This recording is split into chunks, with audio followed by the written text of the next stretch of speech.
뉴욕 증시는 막판 반등하면서 상승 마감했습니다. 포드의 실적 호전과 제조업 지수의 상승이 호재로 작용해 주가가 상승했지만 금융업계에 대한 비관적인 전망이 나오면서 장중 지수가 출렁이었습니다. 다우는 0.8% 올라 9,789로 마쳤습니다. 한편 유럽도 미국 제조업 경기가 예상보다 높은 것으로 나타남에 따라 일제 상승 마감했습니다. 영국과 프랑스는 1% 내외로 올랐고 독일도 강보합권에 마쳤습니다. 국제유가는 미국과 중국의 제조업 경기가 확장 국면을 지속하고 있다는 소식에 석유 수요 증가에 대한 기대감으로 상승했습니다. 12월 인도분 WTI는 1.5% 오른 배럴당 78달러 13센트에 마쳤습니다. 신종 플루 감염자가 최근 하루 평균 10,000명 가까이 발생하고 있는 가운데 정부는 오늘 국가 전염병 대응 단계를 최고인 심각으로 올리고 후속 대책을 발표합니다. 오후 2, 3시쯤 종합 대책이 나올 예정입니다. 안녕하십니까. 이슈앤 마켓의 최리나입니다. 전날 2% 넘게 급락했던 뉴욕 증시 역시나 반발 매수세가 유입되면서 상승 마감하는 모습을 보였습니다. 포드의 3분기 실적이 좋았는데요. 거의 어닝 서프라이즈 수준을 기록하면서 흑자 전환에 성공을 했습니다. 뿐만 아니라 지표 쪽에서도 좋은 뉴스거리들이 계속해서 나왔는데 주택 지표도 좋았고 10월 ISM 제조업 지표도 역시나 호전을 보였습니다. 그러나 오후장 들어서 은행권에 대한 부실 문제가 고개를 들자 상승폭을 조금 반납한 것이 아쉬움으로 남고 있는데요. 보다 자세한 글로벌 증시 전문가 연결해서 자세히 알아보도록 하겠습니다. 리딩 투자증권으로 가죠. 임태규 연구원입니다. 안녕하세요. 네, 안녕하세요. 네, 뉴욕 증시가 반등에 성공을 했는데 지표도 좋았고 실적도 괜찮았어요. 예, 은행 부실 우려에 대해 불구 지표 호조를 배경으로 미국 증시 상승 마감했습니다. 미 연준의 관리가 상업용 부동산 담보대출 손실에 대한 우려를 피력한 점이 악재로 작용하며 장중 마이너스에 있었지만 경제 지표 호전을 배경으로 상승 반전에 성공. 다우지수는 0.79, 나스닥은 0.2, S&P는 0.64% 오른 것을 마감했습니다. 뉴욕 증시 처음에는 상승세로 출발했습니다. 빅3 중 하나인 포드가 지난 3분기 예상과 달리 흑자를 기록하고 내년 전망치를 이전보다 양호하게 제시한 점이 투자 심리에 도움을 주었습니다. 특히 개장 직후 발표된 제조과 주택 경기 지표가 일찍 예상치를 웃돈 것으로 드러나자 주요 지수들이 상승폭을 더욱 확대했습니다. 이에 따라 오전 한때 다우지수는 100포인트 이상 상승하고 주요 지수들은 일제히 오름세를 기록했습니다. 하지만 경제 지표 개선에도 불구하고 향후 일자리 축소가 지속될 것이라는 버락 오바마 대통령의 입장 표명이 지표 호재를 희석시켰습니다. 여기에다 미국 연방준비제도이사회 존 그랜리 국장부가 은행 시스템이 부동산 담보대출 손실로 여전히 취약하다고 언급하며 상승폭 제한하는 모습 좀 보여주었습니다. 네, 오후 들어서 말씀하신 것처럼 은행권의 부실 문제가 불거졌음에도 불구하고 뉴욕 증시가 9,800선에 거의 육박하면서 마칠 수 있었던 것은 그만큼 실적과 여러 가지 지표가 모두 좋았다라고도 한번 해석을 해볼 수가 있겠는데 먼저 포드의 예상 밖의 흑자 전환했다는 소식부터 자세하게 한번 들어보죠. 네, 포드가 지난 3분기 적자를 기록할 것이라는 예상과 달리 흑자를 기록했습니다. 이 같은 호재로 포드의 주가가 강세를 보이며 투자 심리에 큰 도움을 줬습니다. 포드의 3분기 순이익은 9억 9,700만 달러, 매출액 209억 달러를 각각 기록했습니다. 일회성 항목을 제외한 주당 순이익은 26센트로 전년 동기 주당 순손실 1.32달러에서 흑자로 전환됐습니다. 포드는 아울러 내년에는 수익성을 견고하게 유지할 수 있을 것이라며 전망했는데요. 이는 손익 분기점 수준을 예상했던 기존 전망치에 비해 대폭 상향 수정된 것입니다. 네, 포드는 또 무디스 쪽에서 신용등급 상향 소식도 호재로 작용을 하면서 주가가 급등 마감을 했었던 것 같습니다. 자, 그리고 발표된 지표들도 모두 예상치를 상회한 결과를 내놓았는데 주택 쪽에서도 지표가 두 가지가 나왔고 또 10월 ISM 제조업 지수도 결과가 공개가 되지 않았습니까? 예, 미국 공급관리자협회 ISM이 발표한 10월 제조업 지수가 전월 52.6%에서 상승한 55.7%를 기록했습니다.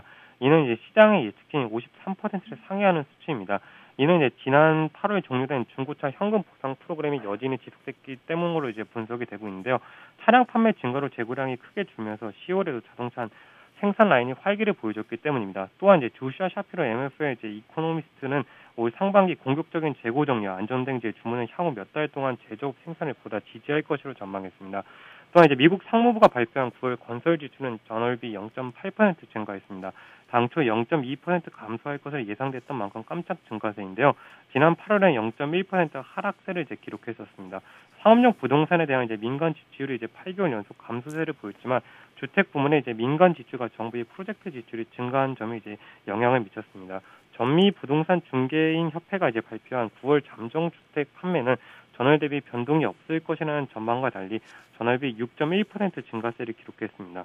전년 동기에 비해서도 19.8%나 급증을 했는데요. 잠정주택 판매는 이제 새집이 아닌 기존 주택 매매 계약을 기준으로 이제 집계하며 향후 기존 주택 판매의 선행 지표의 성격을 갖고 있습니다.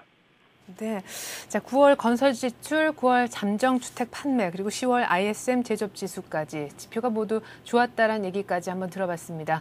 그렇다면 이날의 유일한 악재는 역시나 은행권 부실 얘기가 될 것 같은데 미 연준 쪽에서 이런 얘기가 나왔다고요. 구체적으로 어떤 이유 때문이었는지요? 네, 우선 미국 중소 지역 은행들의 도산 도미노가 속도가 높아질 것으로 이제 우려가 되는 가운데 이제 높아지는 실업률의 가계 빚 부실을 증폭시키는 가운데 상업용 부동산 시장의 붕괴 가능성이 높아지고 있는데요. 중소지역 은행들이 크게 의존해왔고 또 수년간 호황기 때 이제 확대해왔던 상업용 부동산 대출 부실화는 메가톤급이 될 것으로 이제 전망이 되고 있습니다.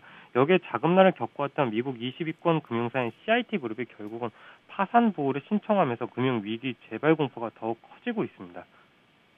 네, 그래요. 안 그래도 뭐 상업용 부동산 때문에 지금 뭐 여러 가지 부실 우려가 나오고 있는 것 같은데 말씀하셨던 것처럼 CIT 그룹의 파산 보호 결국 신청이 또한 금융주의 우려를 더 키우고 있는 것 같습니다.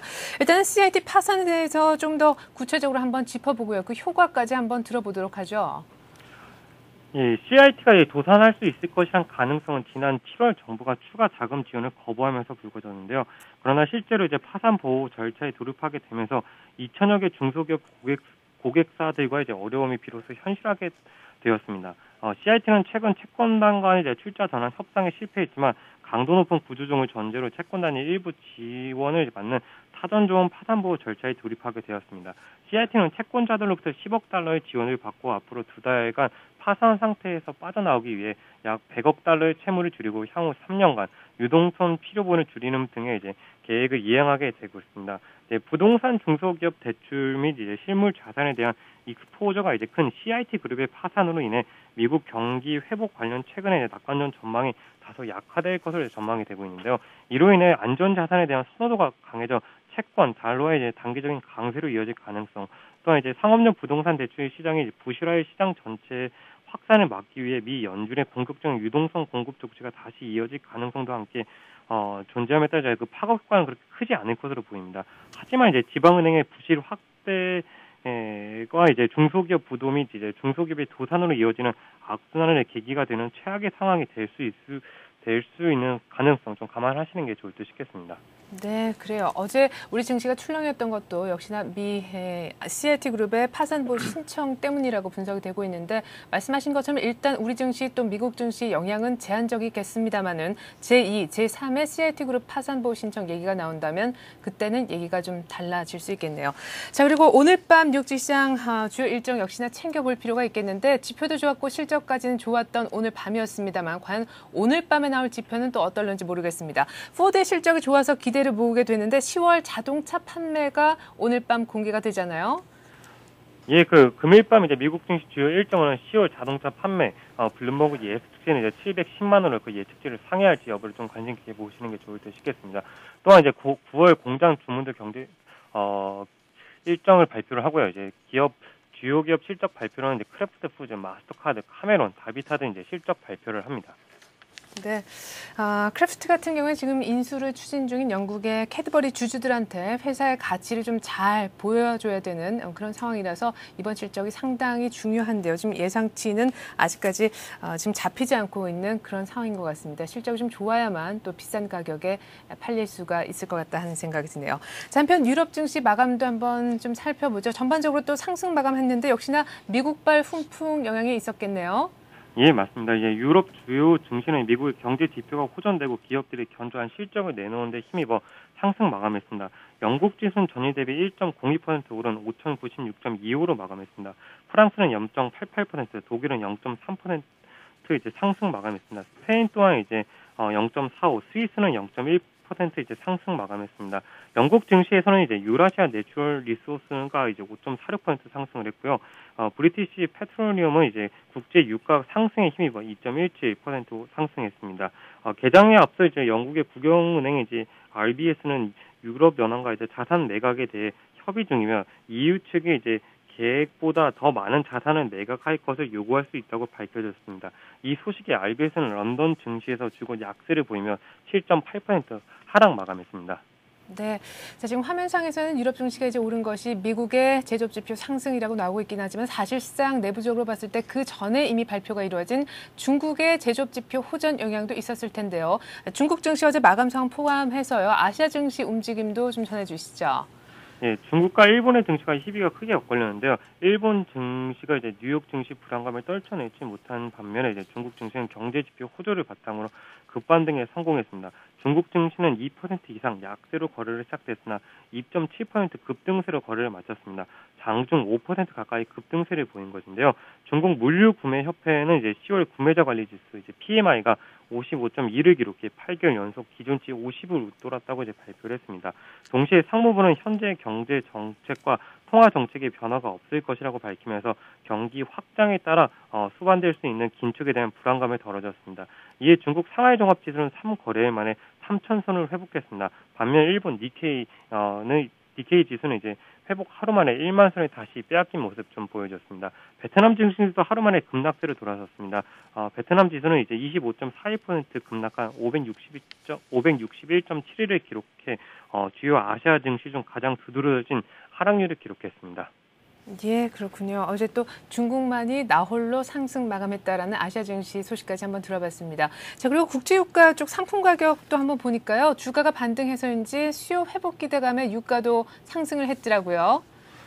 이 경제지표 개선을 이제 배경으로 이제 국제유가 상승 마감했습니다. 미국과 이제 중국, 유럽의 제조업 지표들이 잇따라 개선되면서 원유 수요 증가에 대한 기대감이 높아진 결과인데요. 뉴욕 상업거래소에서 거래되는 서부 텍사스산 원유가 이제 12월 인도분 가격은 전일 대비 배럴당 13센트 상승한 78.1달러를 기록했습니다. 유가는 장중 배럴당 78.66달러까지 치솟기도 했지만 오후 들어 이제 증시가 주춤해진 영향으로 상승폭을 일부 반납했습니다. 금일 이제 미국 공급관리자협회가 발표한 10월 제조업 지수가 55.7%를 기록해 이제 시장 전망치 93%를 넘는 점이 가장 크게 이제 유가를 견인한 것으로 이제 분석이 되고 있습니다. 네, 잘 들었습니다. 이렇게 해서 오늘 글로벌 증시는요, 리딩 투자증권의 임태규 연구원과 함께 알아봤습니다. 말씀 잘 들었습니다. 네, 감사합니다.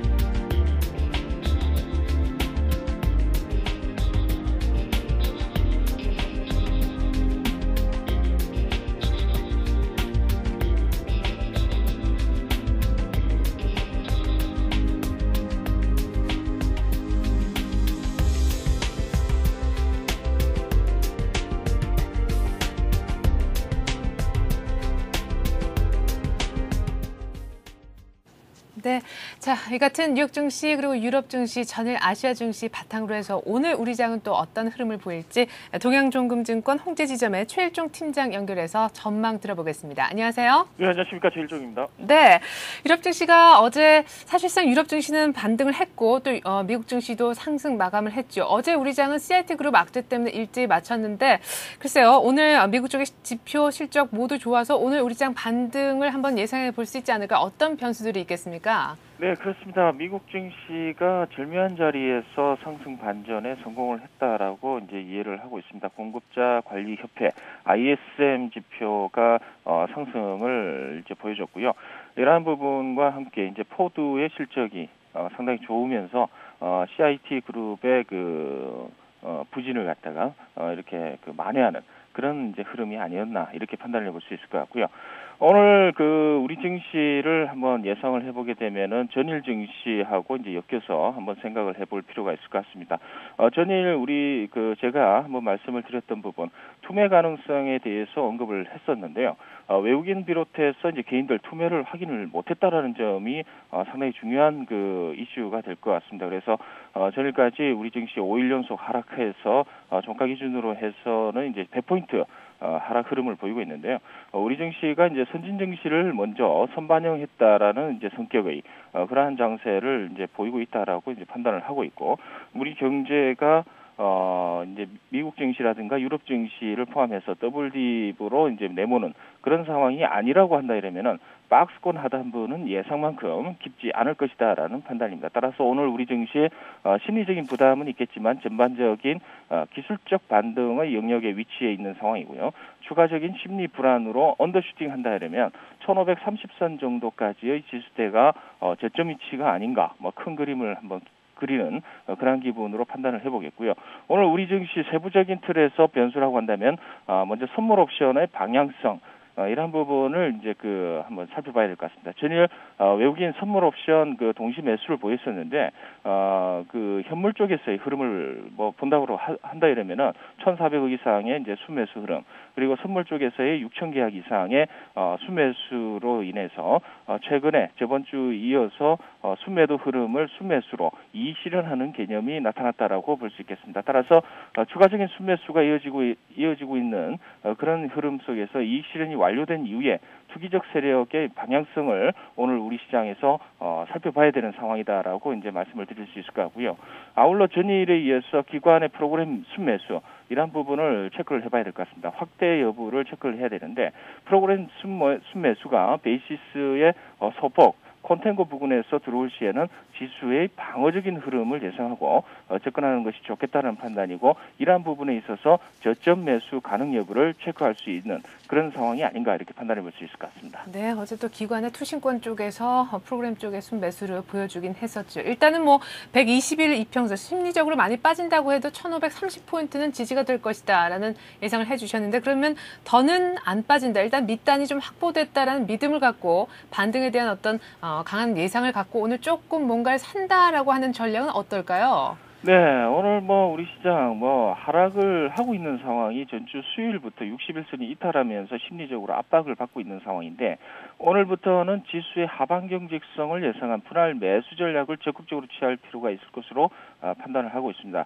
지수의 출렁거림이 어차피 경기 후퇴로 인한 추세적 하락이 아니라고 한다면은 일정 수준의 가격 조정은 불가피하나 현 시점에서는 기술적 121선 부근에 위치해 있는 상황으로 4번에 걸친 분할 매수 전략을 시작해야 될 그러한 필요점이 있지 않느냐, 이렇게 볼 수 있습니다. 여전히 현금 부분은 30% 정도는 확보해 놓는 것이 상당히 중요할 것 같고요. 나머지 가지고 분할 매수하는 전략을 말씀을 드리도록 하겠습니다. 아울러 종목은 모멘텀이 될 수 있는 4분기 실적이 3분기보다 좋아지는 종목과 올해보다 내년이 좋을 그런 종목으로 압축해서 타겟화하는 이후에 집중 매수해야 된다고 말씀드릴 수 있겠는데요.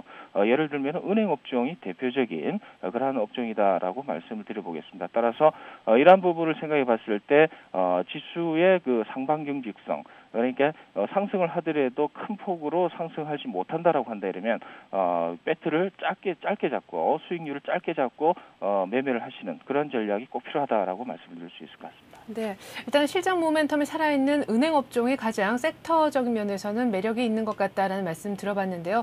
일단 제한적이긴 하지만 미국 쪽에서 CIT 그룹의 파산보 신청 얘기도 들리고, 또 간밤에 보니까 연준에서 상업용 부동산 가치 하락에 따른 은행권의 대출 손실 우려가 더 부각될 수 있다라는 식으로 전망을 했더라고요. 은행 쪽, 그러니까 은행 업종 쪽이 앞으로 유망하겠습니까? 네, 기본적으로 은행 업종 같은 경우 우리나라하고 미국하고는 좀 다른 시스템을 보이고 있습니다. 흐름 자체로는 우리나라 은행들 같은 경우 기저효과가 지금 발동이 되고 있는 상황이고요.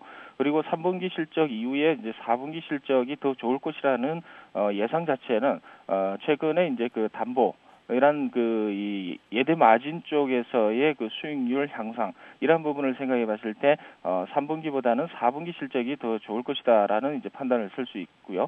그리고 아울러 이 은행 업종이 이제 좋아진다라는 근거 자체는 향후 출구 전략을 이제 펼쳤을 때 이러한 부분을 생각해 봤을 때는 실적은 당연히 좋아지겠다라는 생각입니다. 그래서 보수적인 현재의 장세, 이런 부분을 생각해 봤을 때는 은행 업종이 경기 방어, 경기 민감주 성격의 이제 흐름을 보이기 때문에 이런 부분에 있어서는 이제 은행 업종이 향후 주된 상승 모멘텀이 되지 않을까, 이렇게 보고 있습니다.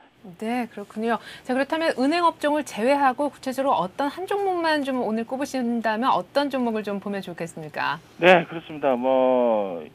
일단은 이제 그 시계열적인 이제 연말 쪽으로 가면 이제 방어적 성격으로 이제 어떤 흐름이 이제 나타나느냐 하면은 대체적으로 이제 그 배당 관련주들이 이제 그 움직이기 시작하죠. 이런 부분 생각해 봤을 때 오늘 종목은 강원랜드 쪽으로 한번 포커스를 한번 맞춰보자라는 쪽으로 말씀을 드리겠습니다. 연말에 이제 고배당이 기대가 되고 있는 상황인데 실적 부분에 있어서 3분기 실적이 사상 최대의 영업이익을 이제 나타내고 있습니다. 그래서 1,397억의 이제 분기 영업이익이 나왔는데요.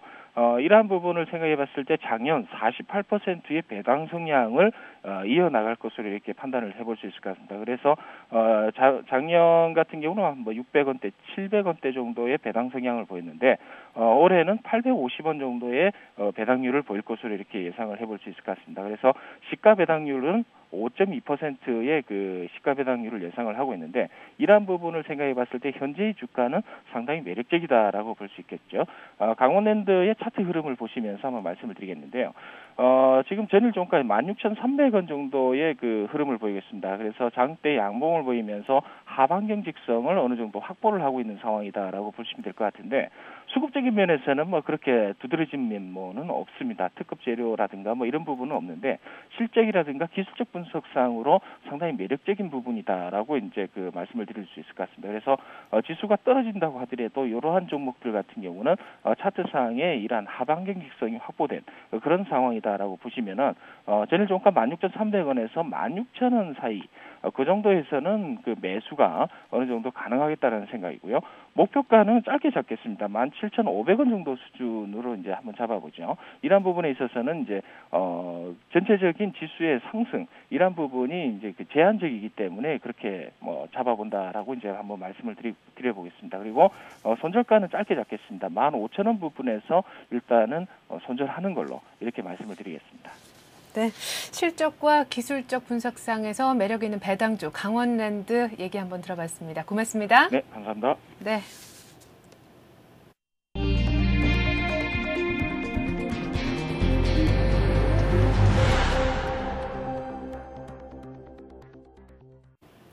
네, 11월 3일 뉴스 따라잡기 시간입니다. 먼저 오늘 다뤄볼 뉴스들 먼저 예고를 좀 해드리도록 하죠.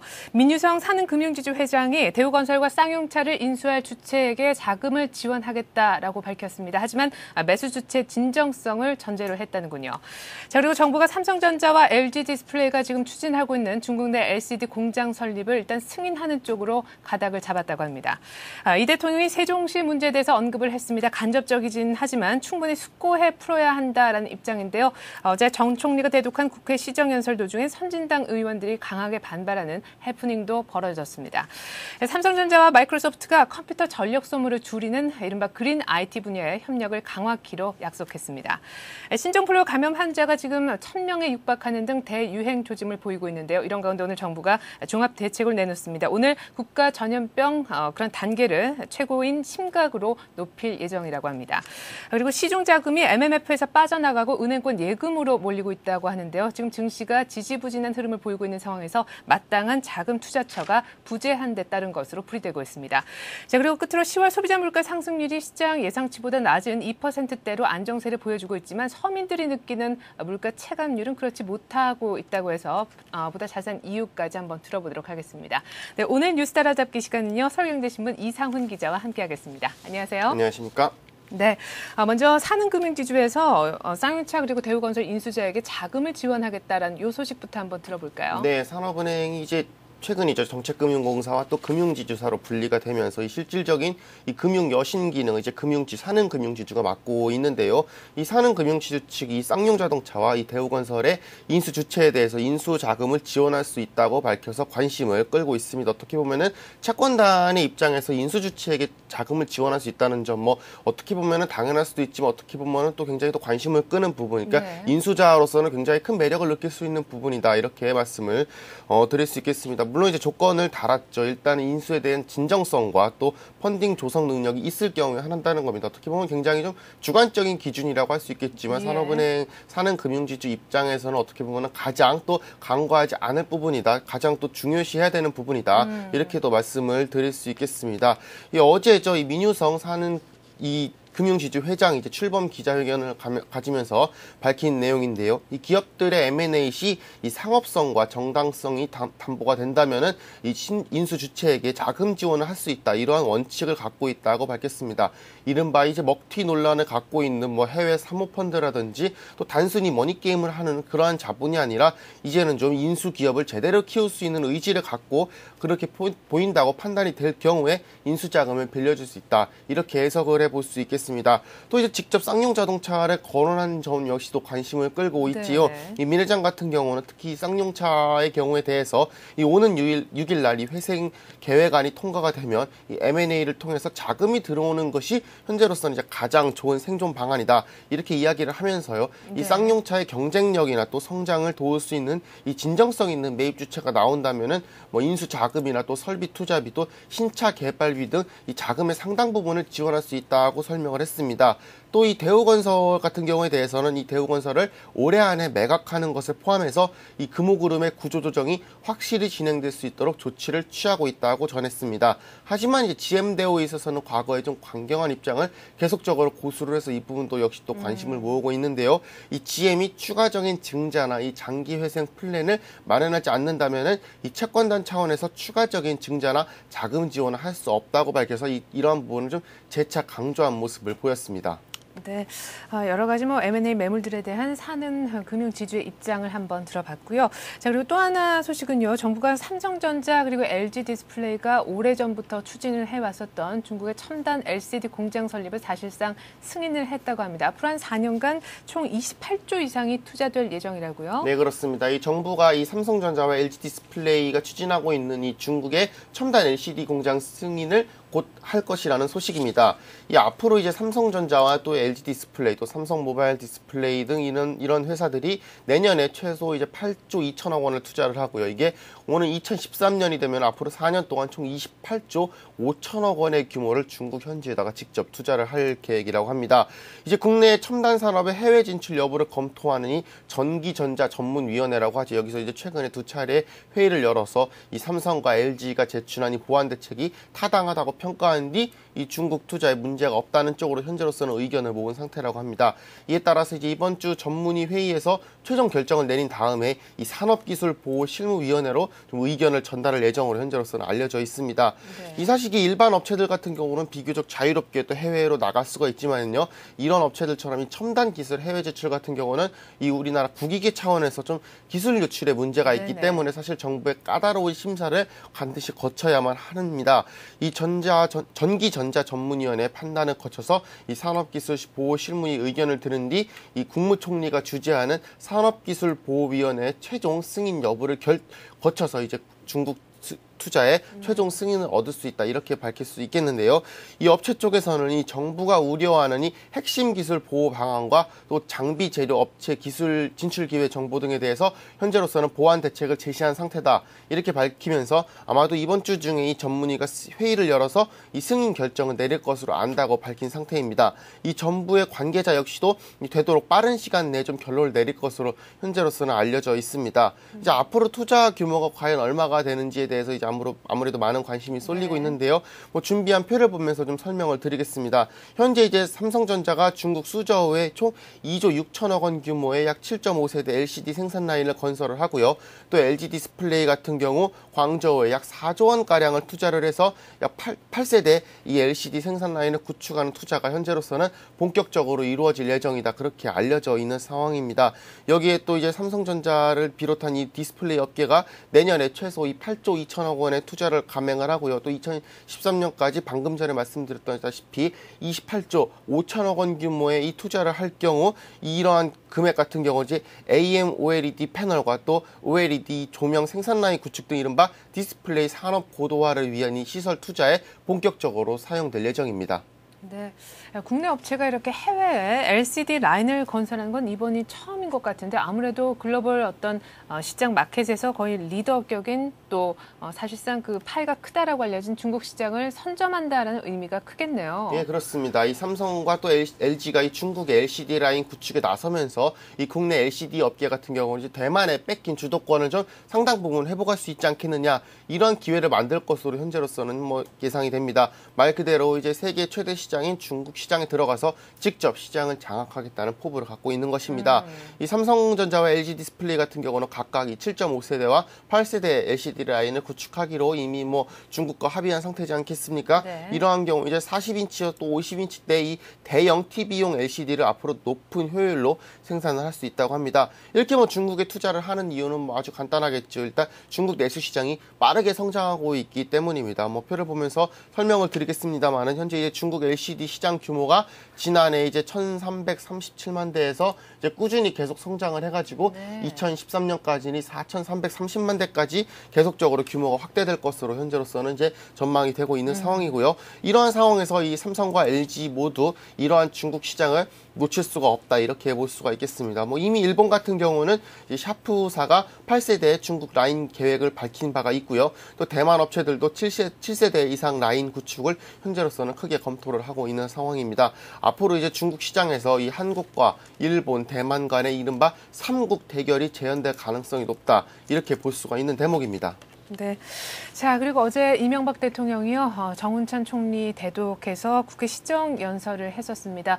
세종시 문제 관련 언급이 나와서 좀 눈길을 끌었었는데 어떤 언급이었는지 좀 자세하게 전해주시죠. 네, 그렇습니다. 어제 이명박 대통령이 이제 전국 최대 쟁점으로 떠오른 이 세종시 문제에 대해서 처음으로 공식 석상에서 이제 언급을 했습니다. 총 네. 두 군데 자리에서 언급을 했는데요. 네. 어제 가졌던 이 한나라당 정몽준 대표와의 조찬회동이 첫 번째고요. 두 번째가 바로 국회 시정연설입니다.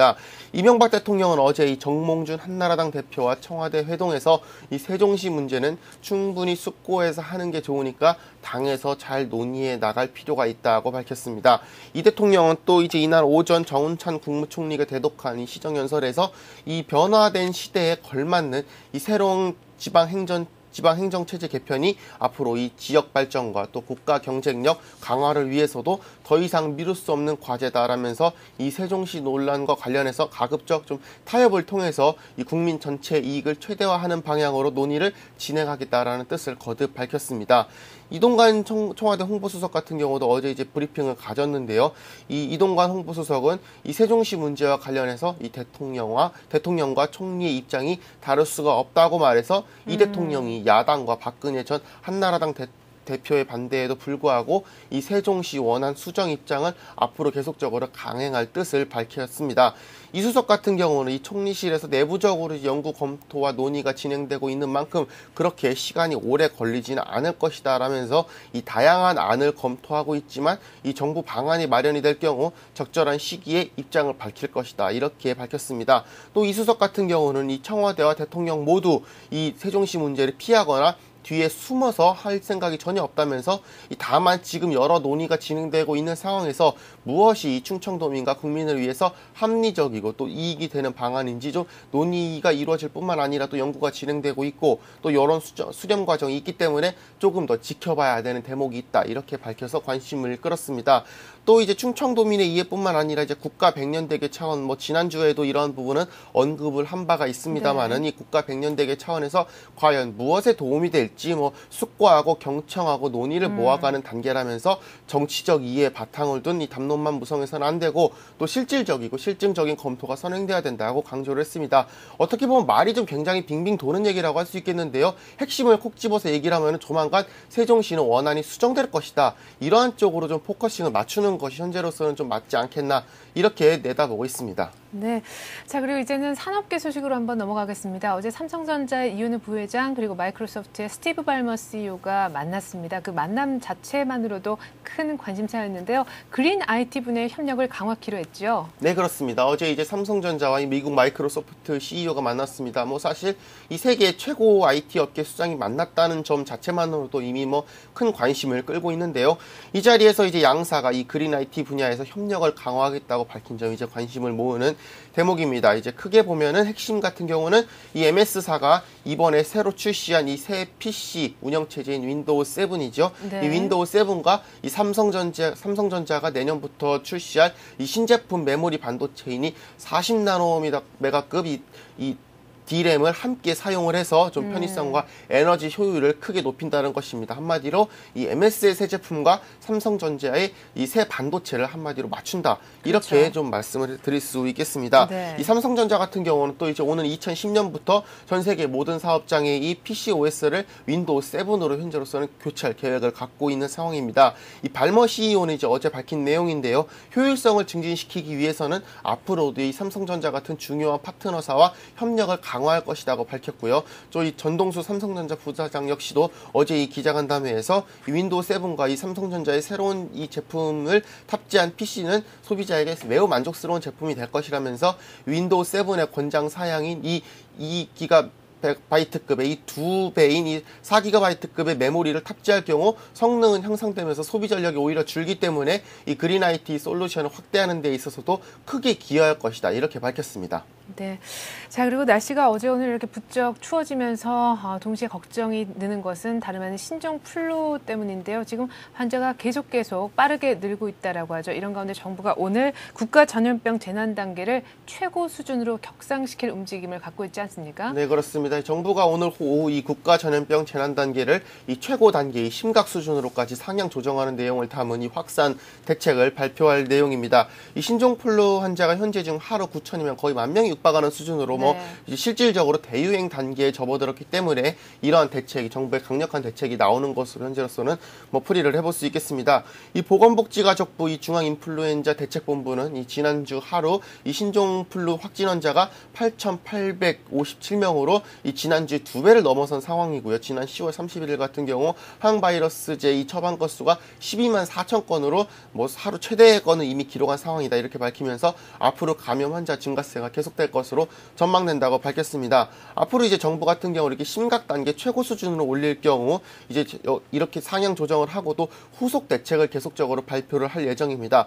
이렇게 재난 단계가 심각 수준으로 조정이 되면은 이 중앙재난대책본부가 구성이 되면서 이 복지부 차원의 업무에서 어떻게 보면은 범정부 차원의 업무로서 좀 더 확산될 수 있다. 이렇게 좀 확대될 수 있다. 이렇게 좀 지적을 해볼 수 있겠습니다.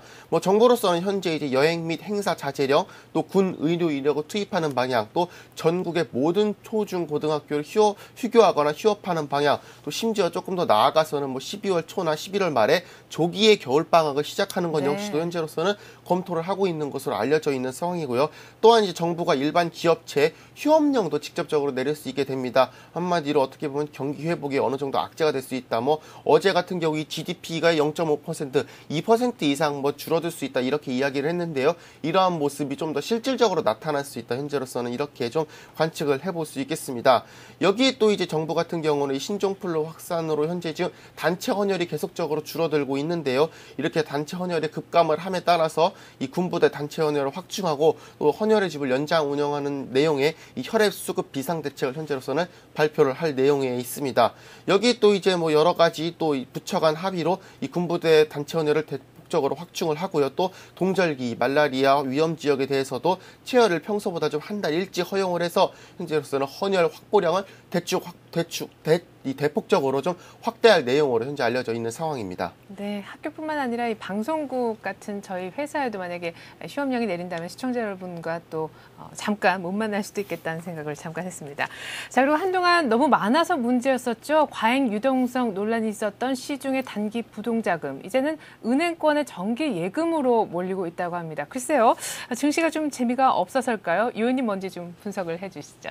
예, 이 표를 보면서 좀 자세히 설명을 드리겠는데요. 현재 이제 요즘 증시가 이제 계속적으로 단기 하락세를 보이고 있고 또 아파트 가격 역시도 진정세에 접어들고 있지 않겠습니까? 이러한 상황에서 시중 단기 자금이 장기 안전자산인 정기예금으로 투자 방향을 틀었다는 소식입니다. 표를 보면서 알 수 있겠지만요. 이 대표적인 단기 예금 상품이죠. 이 수시 입출금식 예금 잔액 같은 경우 지난 8월 말에 이제 약 53조 원 규모에서 이제 올해 최고치를 기록하다가 한 달 만에 무려 이제 4조 원 이상이 줄어서 9월 말 기준으로 49조 원까지 현재 줄어들고 있는 상황입니다.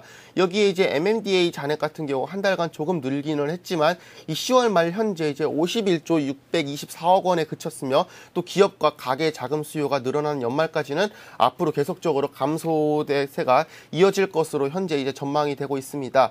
또 대표적인 또 투자 상품이 이제 머니마켓 펀드 MMF라고 볼 수 있겠는데요. 자금 이탈 현상 역시도 지속이 되고 있습니다. 이 지난달 29일 현재 이 MMF 순자산액이 약 74조 원을 조금 넘는 수준입니다. 이 전일보다 약 1조 원 이상 줄어든 추세가 있고요. 이 9월 말과 비교하면은 지금 뭐 한 달 사이에 5조 8천억 원 거의 6조 원 가량이나 이 감소세를 보이고 있습니다. 이렇게 이제 단기 계좌에서 이탈한 돈이 이제 현재로서는 증시나 부동산 시장보다는 대부분이 은행의 정기예금으로 갈아타기를 하고 있다. 이렇게 분석이 되고 있는데요. 실제로 이 4대 은행의 정기예금 잔액이 두 달 사이에 10조 원 가량이 늘어난 수치를 현재로서는 보이고 있습니다.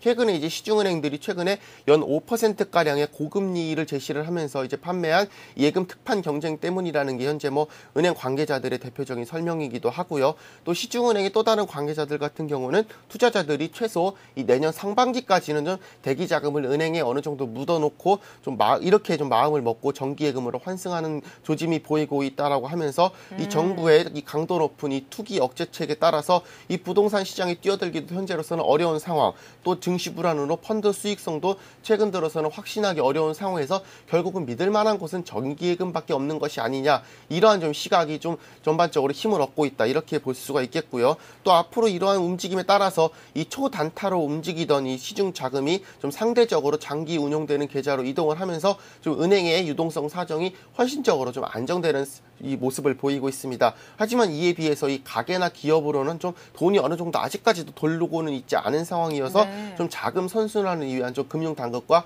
은행권의 노력이 당분간은 더 필요할 것으로 현재로서는 보이고 있습니다.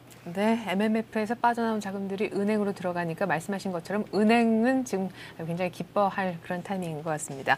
자, 그리고 어제 통계청이 10월 소비자 물가를 발표를 했는데요. 시장 예상치보다 훨씬 더 안정적인 2%대를 유지를 하는 모습을 보여줬습니다. 글쎄요, 근데 문제는 시장에서 이런 물가 안정을 못 느끼고 있다라는 것인 것 같은데 왜 이런 괴리가 나타나는 걸까요? 예, 정부가 이제 전체 품목을 대상으로 하는 이 소비자 물가 지수와 뭐 일반 서민들에게 직접적으로 영향을 미치는 이른바 서민 물가 간의 괴리가 이제 너무 크다는 문제, 뭐 항상 저희가 이 시간에도 지적을 했고요. 사실 매달 이 소비자 물가 동향이 발표가 될 때마다 이 문제 끊임없이 제기를 하고 있는데 어떻게 보면 조금 근본적인 문제가 필요한 부분이라고 할 수 있겠습니다. 뭐 일부에서는 이제 이 같은 현상이 이제 환율 하락에 따른 뭐 위장 물가라는 지적까지도 나오고 있는 상황인데요. 뭐 이제 소비자들이 직접적으로 영향을 미치는 농축수산물이나 전셋값 등의 문제 계속적으로 고공행진을 이어가고 있는 상황 아니겠습니까? 이런 상황에서 과연 뭐 2%의 물가 안정세 현재로서는 뭐 서민들로서는 좀 체감하기 어렵지 않나, 이러한 뭐 움직임이 나타나고 있습니다. 지난해 이제 물가가 낮아진 이유를 저희가 한번 살펴볼 필요가 있겠는데요. 우선적으로 이제 지난해 국제유가가 크게 폭등한 데 따른 이 물가 상승률이 워낙 높았기 때문에 좀 기저효과, 한마디로 지난해 너무 많이 올라서 올해는 이제 조금만 올라도 올해는 이제 물가의 수준 자체는 많이 올랐기는 하지만 거기에 대해서 이 상승률 자체, 숫자 자체는 그렇게 크게 오르지 않았다. 안정적이다. 이런 부분, 안정적이다. 이러한 부분들이 현재로서는 뭐 지목이 될 수 있겠고요. 또 지난달 같은 경우 원단 환율의 하락세가 워낙 빠르게 진행이 됐기 때문에 또 실질적인 이 물가의 수치상은 좀 어느 정도 안정세를 보이고 있다. 이러한 좀 뭐 모습을 보일 수 있겠습니다. 하지만 이제 지난해와 비교해서요, 서민의 체감 물가가 여전히 높은 수준을 유지하고 있다는 점은 분명히 지목해봐야 될 지점이 아닐 수가 없겠는데요. 뭐 노축수산물과 이 신선식품 가격 같은 경우도 계속적으로 이제 오르고 있는 부분이기 때문에 뭐 체감 물가 역시도 계속적으로 상승하는 모습을 보이고 있고요. 이 전문가들 같은 경우는 물가 상승률이 연말로 갈수록 상승폭이 계속적으로 커질 가능성, 어떻게 보면 이제 올 들어서 지속적으로 물가 안정세가 이어지고 있기 때문에 올 연말이나 내년으로 가면서는 좀 물가 상승률이 그만큼 크게 나타나지 않을까, 현재로서는 이런 점이 지적이 될 수 있겠습니다. 네, 잘 들었습니다. 이렇게 해서 오늘 뉴스 따라잡기 시간은요, 서울경제신문 이상훈 기자와 함께했습니다. 이 기자 말씀 잘 들었습니다. 네, 고맙습니다.